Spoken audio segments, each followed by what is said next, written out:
Hi, everyone. Thank you so much for joining this episode of MOJO Rising, How to Make Cancer Suck Less. You're joined today, of course, by Julie Stevens and Oscar Sierra, and we're really excited to share with you a little bit about why I am still alive today, and that is because I am a data G. You didn't know what a data G was before today, but I'm going to go ahead and explain this for you. It is a data gatherer, and being a data G has saved my life not once, not twice, but 3 times in the last year. So I quickly wanted to share with you why being a data G is so important and why being a data gatherer is in your best interest. So as you guys heard in the first podcast episode, my cancer, I had no symptoms, no family history, no reason to believe I had it. I was under 45, so I was under the recommended screening age. So it was kind of a complete shock that I'd had cancer. The only reason I knew to even get some testing was because I'm a data G. And I go every year to my primary care physician to get baseline blood level tests done so that we can see if there's any indicators of change. And for me, for the diagnosis last June, it showed that I had low iron for the first time in my life. So it was indicated there's something going on that we weren't quite sure in my body. But that's what led me to go to my gastroenterologist. My gastro, 3 times his office said, Julie, you do not need a colonoscopy. You're under 45. You have no family history. You have no reason to believe this is cancer. Let's just do an upper endoscopy to find out why you have low iron. And I said, nope, I'm a data gal. I'm a data G. I really want to get this test. I'm really willing to do the prep. I understand it's miserable, but it's worth it for me. Let's go ahead and do the colonoscopy. And thank God I did, because my gastro woke me up by saying, you have a tumor so big we can't get the infant-sized camera to the other side. So that's number 2, when being a data G saved my life. And number 3 was when my very first oncologist came in after I found out that the cancer had spread and it was an 61 lymph nodes. They also were worried it was perhaps in a distant spot up in my neck, which it turned out to be. And so they wanted to do 6 months of chemotherapy. And then at the end, they were going to do a PET scan. And my reaction to that was to say, heck no. Actually, I went into fetal position, started crying, and said I was never going to do conventional medicine. That was my real reaction. But it took me a minute to decide, nope, I just need to find a different way to be a data G. Enter Oscar Sierra. So, as you guys may have remembered from our first story, I went to see Oscar in a search because I was unwilling to do chemotherapy the way the standard of care predicates, which is 6 months of chemotherapy and then testing for a lagging indicator. Instead, I wanted to find what we call leading indicators. And a leading indicator is a predictive measurement. For example, the percentage of people wearing hard hats on a building site is a leading safety indicator. So it's something you can look at to predict things versus a lagging indicator, which is an output measurement or the number of accidents that were on a building site. So I wanted to find those leading indicators that would help me understand, is the treatment working? Is my cancer growing or reducing? Versus waiting until the lagging indicator that showed, is the tumor bigger? So that's what brought me to Oscar Sierra's office the very first day. And Oscar, I walked into your office and the very first question you said is, why are you here? And I said, because I'm a data G. And you said, I said, you've come to the right place because I'm all about the data. And that was like music to my ears, because the first time I realized I was going to meet someone that was willing to be as dorky about data as I was. And the thing I asked you was all about that leading indicator data. How can I track if this is working or not working? So here, will you share with our audience a little bit about what they could do or what you said or what ideas are so we can track treatment efficacy instead of waiting until the end to understand if it worked or didn't work? Well, first I want to say that Julie Stevens is not just a data G as in a data gatherer, but the fact that she used that data that she gathered and I gathered, thought about it critically and implemented it to a successful outcome, I think makes her a data gangster, not just a data gatherer. So we I think should recommend people to be, use the G in all the ways, to be a gangster about it and use the data for, not just gather it, but really put it into their playbook in a smart and intelligent way for the outcome that you want. I'm pretty sure Oscar Sierra just redefined what a data G is. It's no longer a data gatherer. It's now a data gangster. Okay, continue. All right. So, and yeah, I think you were really surprised at one point when you said, how many people come into your office and, their first appointment say that that the reason they're there is to gather data. And I look back on all the cancer patients that I've worked with, which, have been over 100. And I can't think of a single person that has come in with that specific, right off the bat goal. People say, oh, I want to be here for my granddaughter's this or that, or, which is all well and good, but no one really historically has come in with that explicit want. So anyway, you were talking my language because I'm all about the data, and I don't ever say, hey, I'm going to make you live forever, or I'm going to make this cancer go away. I'm just going to say, I'm going to help implement something really intelligent based on information that we can gather from a low tech way as well as a high tech way. So the data. Okay. So what is the data, right? So in the most global way, there's always a yin and a yang, right? So kind of divided into two: data about the person, the host, the person who has the hepatitis, the cancer, the hangnail, whatever, how are they doing? From a low tech way as to what does their pulse feel like? Is their tongue pale, or is it red? Or their eyeballs and eyelids red or pale or jaundice? Is the pulse strong or weak or deep or thin or superficial or whatever? And more objective ways, how hard can you squeeze? How many pounds per square inch can you squeeze a thing? Or, what's your blood work say about you? Not necessarily your cancer. So answering the question, how are you? What do you bench? What's your 0 to 60 meter dash look like? So that's one way of assessing what's up, right? Gathering some mostly objective data, and subjective as well. Like, I feel tired, or how tired do you feel? Where does it hurt, and how badly does it hurt? Is it worse at night? So that's one really, maybe the most important part, is gathering data about the host, which everyone obsesses about the cancer, which is understandable because it freaks people out. But the reality, as Naisha Winter says, is that the majority of your cells at any given point, even with a stage 4 fully metastasized cancer, are not cancer cells. They are, in this case, Julie cells, or Mike cells, or, Carlos cells, or whatever. So let's first and foremost concern ourselves with those cells. And yes, let's also concern ourselves with the second side of the equation, which is the cancer. And there are several ways to assess what's up with the cancer. The most common way is to take a picture, right? To see how big is it and where exactly is it. So, maybe there's something around your neck and there was a, 8 point whatever centimeter tumor located anterior to this, posterior to that, lateral to this other thing.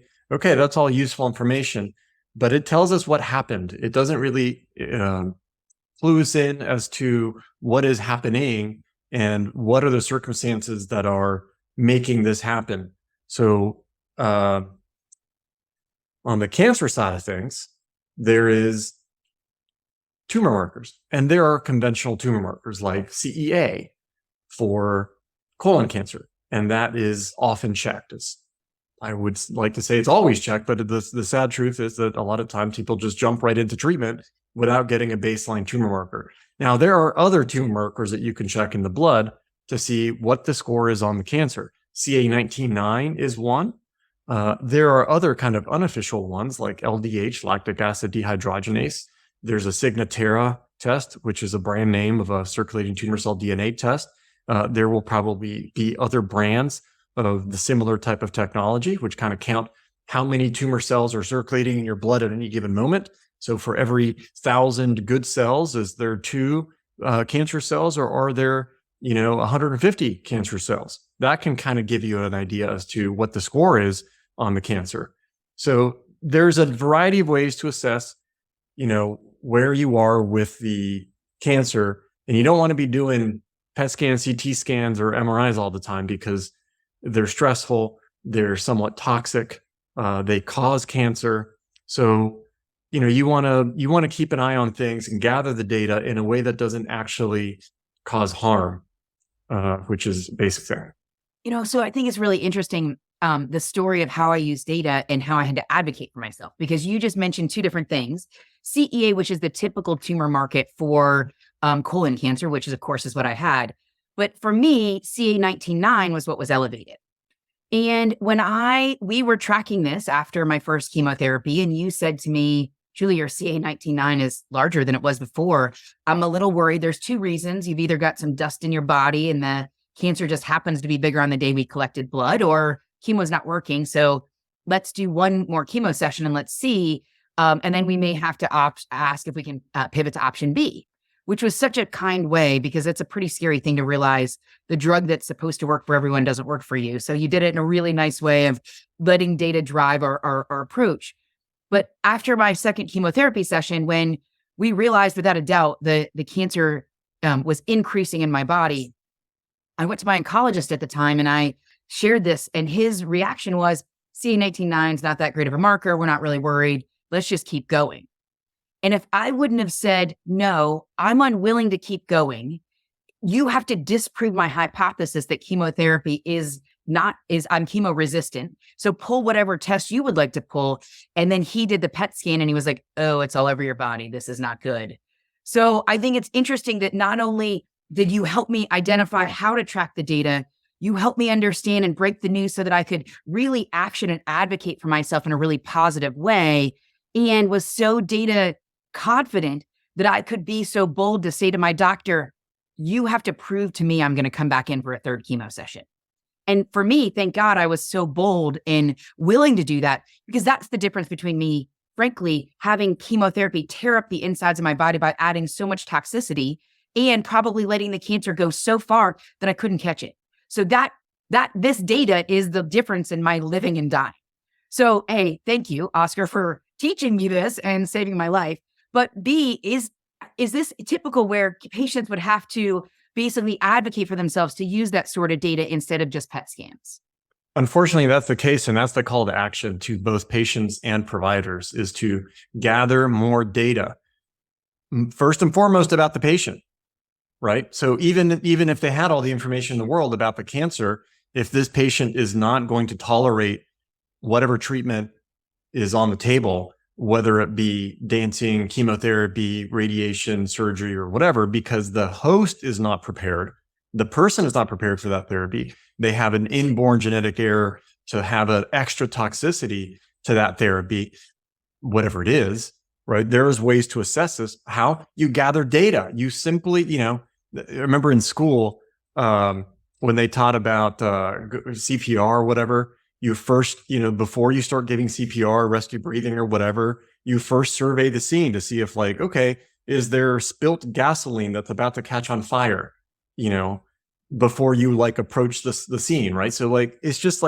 it's a no-brainer. You first survey the scene. You first just get data 360 degrees about yourself, about your doctor, about your cancer, about your magnesium levels, about your inflammation levels, about your sugar and hemoglobin A1C levels, your lactic acid dehydrogenase, your urinary pH, your grip strength, your how much you bench, whatever. You just, gather some relevant data and you get some baselines, and then you try some stuff. And that could be singing, dancing, chemotherapy, radiation, surgery, immunotherapy, prayer, whatever. And then you assess the situation again. This is just, blows my mind that Wikipedia just looked up my sister and her baby, or about her baby. My niece is sick, and they looked up on Wikipedia, some stuff about some alternative and complementary medicine that I recommended for the congestion. And Wikipedia is notoriously horribly biased, and it just says awful and untrue, horrible things about any herb or alternative or integrative medicine. And it makes such statements as that it's not based on the scientific theory and kind of the whole scientific thinking, which is complete load of crap. Yes, it is. We assess stuff just because it may not necessarily be CEA. Maybe we also assess CA19-9 or a pulse, or how much do you bench? And then we try some stuff. And then you see, can you bench more? Can you run faster, jump higher? Are you as a host stronger? And is your cancer as a pathogenic influence weaker? And you assess that using as much data as possible. You don't put blinders on and myopically just look at one thing. And that's to the doctor's defense. They, when you ask them, well, why don't you check the CA19-9? And why don't you check the lactic acid dehydrogenase? And why don't you check and put weight into the neutrophil lymphocyte ratio? And their defense is a valid one, and it's that sometimes these are not uniquely representative of the cancer. That is to say that maybe they can reflect some other circumstantial evidence and phenomenon that's going on in the host, and that is partially true. But when you combine a CA19-9 with a neutrophil lymphocyte ratio, with the Signatera, with a CEA, you've got enough. It's no longer circumstantial evidence. You've got enough clues to convict at this point. And you saved yourself from having to do a PET CT scan because that actually, causes some harm, not just inconvenience. It's pretty easy and not so inconvenient to do a simple blood test. I mean, it's not fun, but it's a lot less of a pain in the butt than being in a tube with an MRI or a CT scan getting blasted with radiation, which causes harm. And I think it's important to say something real quick. I thought I was getting the right blood test before my doctor was giving me a chemotherapy infusion, but the tests that they're looking for when they're before infusion are really to make sure that your body can handle the treatment they're about to give you.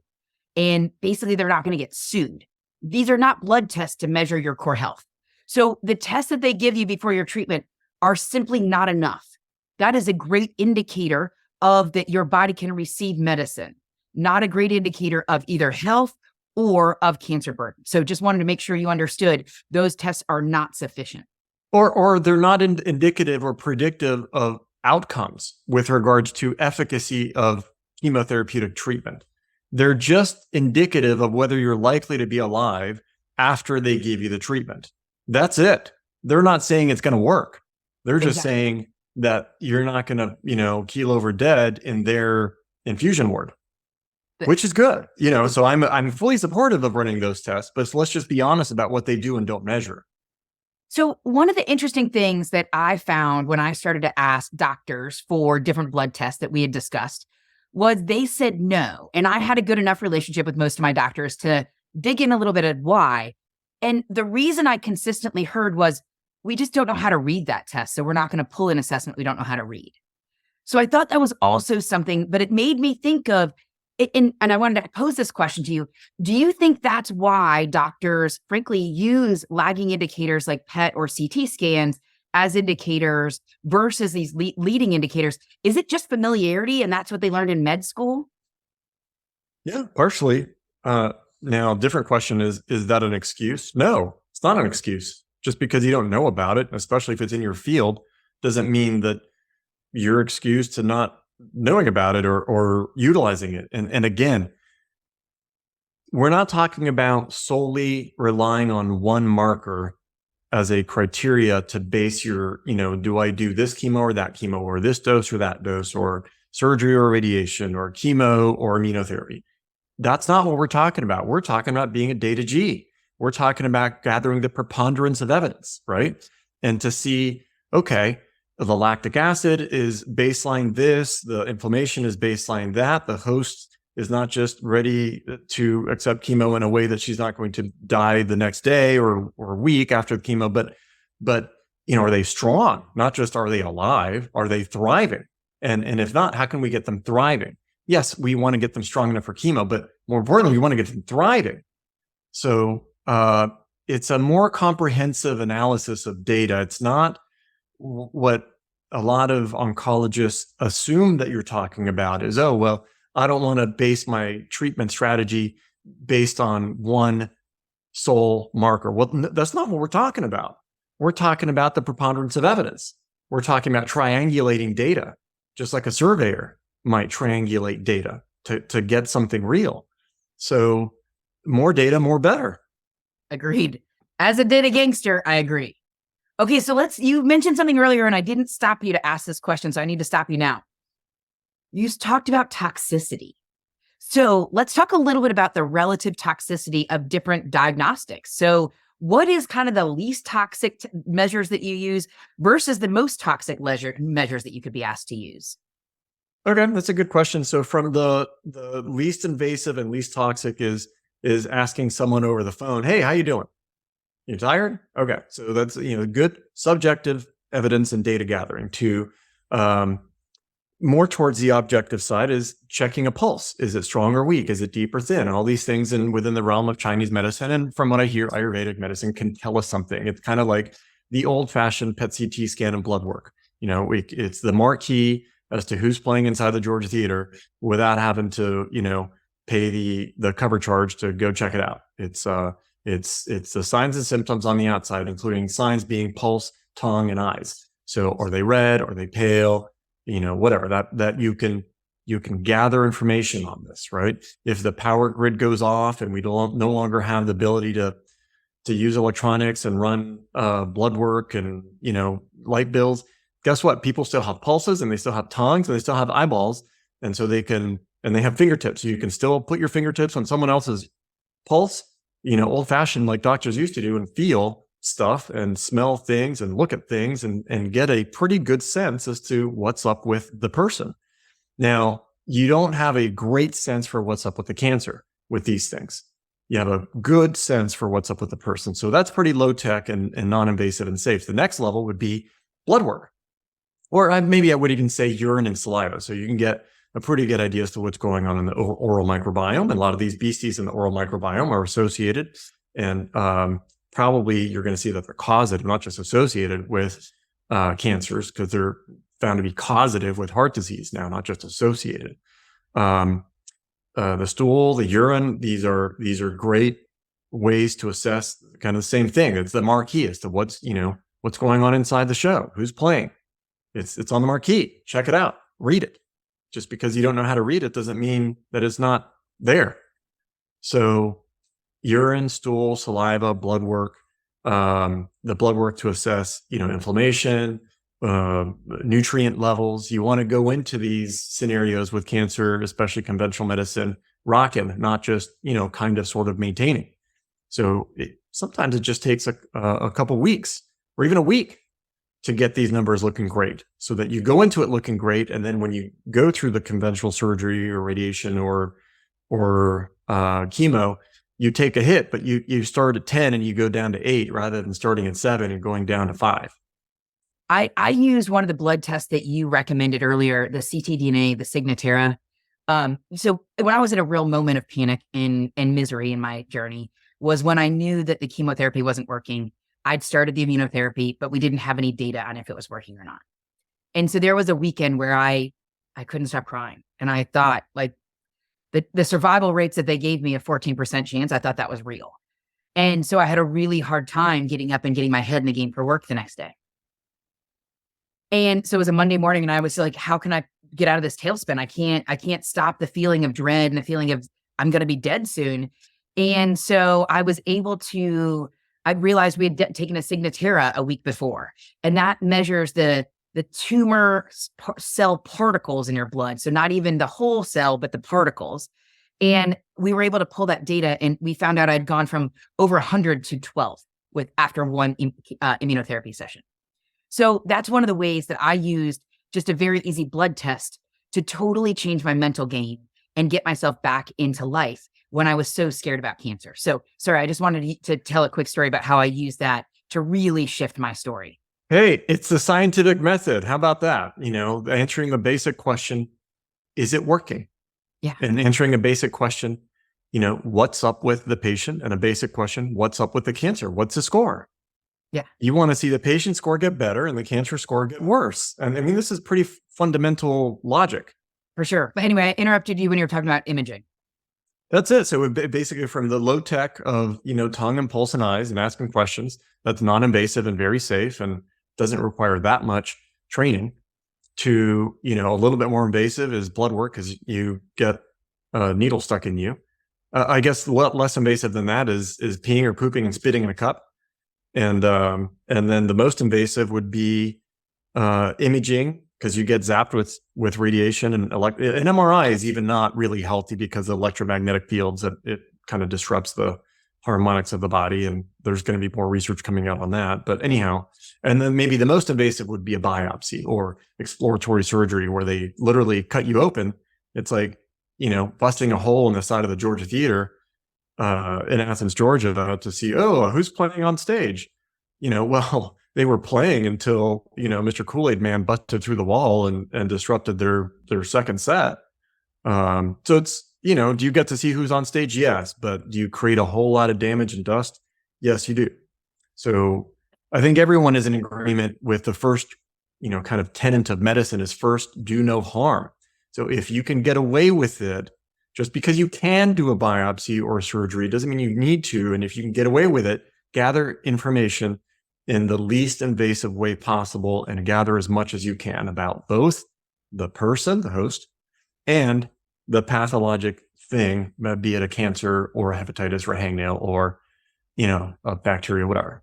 I just was talking with a friend who was had some fears around breast cancer yesterday afternoon, and they said they want to open me up and they want to take a piece of my breast. And I said, well, have they checked to see if you have any of the blood markers in your blood yet? And she goes, no. And I was like, I certainly wouldn't have them open me up to take a piece of my breast until they've looked at everything they can from a needle first. So it's one of those things like, let's just slow down the process a little bit before we do X that really could create damage or harm in my body, and see what we can get from the least toxic diagnostics possible. And that was one of the things when I went for a PET scan and they said, you really shouldn't be around small children for 24 to 48 hours. It freaked me out. What do you mean you just put radioactive isotopes in my body and I shouldn't be around small children?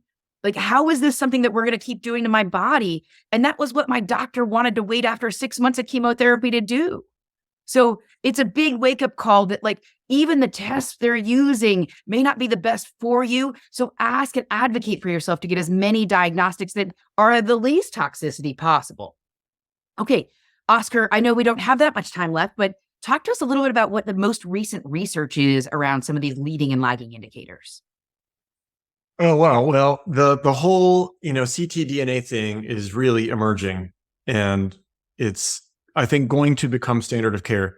It's a horrible embarrassment that it takes how many years for the what do they call it, the rate of translation before, something, we figure out that the world is round, and then, X number of years later, globes are made and people kind of acknowledge the fact that the world is round. What is it now, Julie? 17 years for something to become standard of care. That's ridiculous. I mean, that's embarrassing and ridiculous. The internet has happened, emails have happened. It doesn't take, years to sign a piece of paper and put it on a boat and mail it to, somewhere else. We can transfer information a lot faster than that. So it's embarrassing that it takes that long. So it's not standard of care to run, all the tumor markers. It's not standard of care to run all of the nutritional markers. It's not standard of care to look at the Signatera type tests like the circulating tumor cells or the circulating tumor cell DNA. But there's more and more doctors that are opening their eyes to the fact that this is solid. It has research behind it. You don't have a whole lot to lose. It doesn't cost very much. Are you going to hang your hat on this one blood test? Not necessarily. Are you going to use your brain and gather the preponderance of evidence to make a conviction one way or the other? Hopefully. So there's going to be a lot more data coming down on ctDNA. There are, and who knows what else? I mean, the new one is the Galleri test, right? Which is a super expensive test that is somewhat controversial, not just because it's about $1,000 to run, but it can detect cancer before a biopsy. And then the question is, well, who do you run this on, right? And then what do you do with the information? There's a new one coming down the pike that might cost a fraction of that, maybe under $400 or $500. That, if someone has like a family history of pancreatic cancer, which can be a very severe cancer and very aggressive, yeah, okay, maybe run this test. Do I recommend running this test for everyone in America?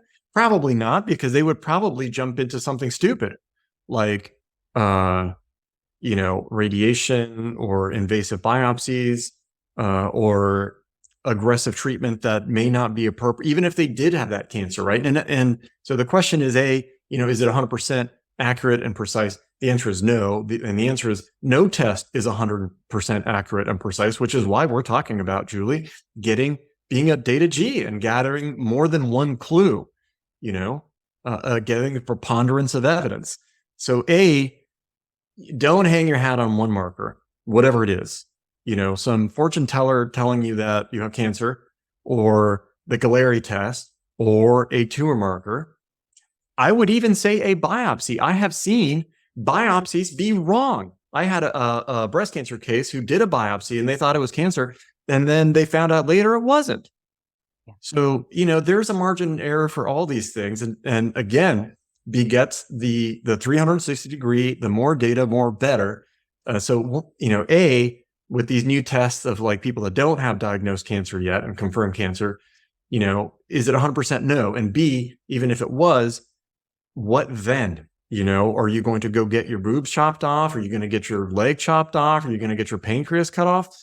I don't know that I would jump to those things. I would, as you said, start with the least invasive. Well, when you said that, it made me think of my martial arts training. So, I earned my black belt in martial arts, and within the tenet that we agreed to within martial arts, because we were taught very lethal techniques, and we trained in them. And there's great power and confidence in knowing that if I had to, I could really not just defend myself, but I could go off and probably do a lot of harm to someone that is doing some harm to someone else because of whatever ethical or unethical means I have the know-how to really cause some harm. But just because I can doesn't mean I should. So in the tenets, it said, if I can maim a man instead of kill them, then do that. If I can, knock someone out instead of maiming them, then do that. If I can, break a finger instead of knocking them out, then do that. If I can just kind of calm someone down instead of, physically harming them, then do that. If I can avoid an altercation and violence altogether, then do that. Right? So just because you have the tools to do surgery, biopsies, chemo, radiation, and strong, heroic medicine, which is not bad. I'm not saying killing is bad. I'm just saying if you can avoid it, do. And so we need to have the tools to have more gentle, humane, and humble medicine to employ rather than, flamethrowers and anvils and, atomic bombs. Oh, Oscar, I truly just want to wrap up this podcast by once again saying thank you for saving my life. Thank you for teaching me how to be a data gangster instead of just a data gatherer, and really, truly helping me get the research and the knowledge to advocate for myself to make sure I was getting the very best care. So first off, thank you. And thank you for dropping all of these knowledge bombs on our listeners as well. We have 2 follow-up podcasts that'll be coming up that I think you'll be interested in if you like this one. The first is on how I was taught to use genomic data to help build my strategy and what having that data did in order to understand what would and would not work from a conventional medicine perspective. So we're going to do a whole podcast specifically on that one topic. But you also mentioned something else earlier, and that is about how certain genes are expressed. And so I wanted to give a quick update that we will be doing a podcast with another one of our MOJO Health co-founders, Katie, to talk about her expression and her learning about gene expression through her own experience, which was pretty tough, to be honest. So we'll have 2 podcasts that follow on to this Be a Data G, and it is about our genomic data and about gene expression. Oscar, just to wrap this up, thank you so much for the information you've shared. I hope that all of our listeners will take heed. There will be a variety of different resources available on our website under the Be a Data G tag, including a website of almost from cancer.gov that's all the different biomarkers you can potentially use in your blood to help predict cancer activity. But as Oscar shared, it's not just cancer activity, it's health activity that we really need to be focused on. So from all of us at MOJO Health, thank you so much for listening. We're so grateful for you.